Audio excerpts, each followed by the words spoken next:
Akola railway स्थानकावर railway पोलिसांनी NDPS कायद्यान्वये मोठी कारवाई करत गांजाची वाहतूक करणाऱ्या एका तरुणाला अटक केली आहे।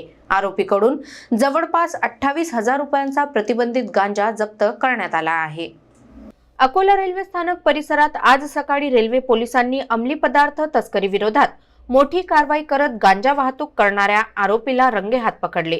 गुप्त बातमीदारांकडून मिळालेल्या माहितीनुसार रेल्वे पोलिसांनी प्लॅटफॉर्म क्रमांक 6 परिसरात सापळा रचला। यावेळी संशयास्पद हालचाल करणाऱ्या गणेश बाळू अंभोरे या 25 वर्षीय तरुणाची तपासणी करण्यात आली।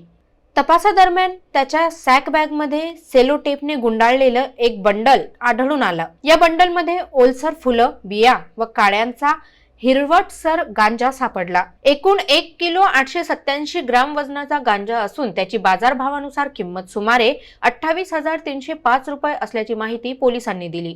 आरोपी विरोधात एनडीपीएस कायद्यानुसार गुन्हा दाखल करण्यात आला असून हा गांजा कुठून आणला आणि कुठे नेण्यात येत होता याचा सखोल तपास रेल्वे पोलीस करत आहे।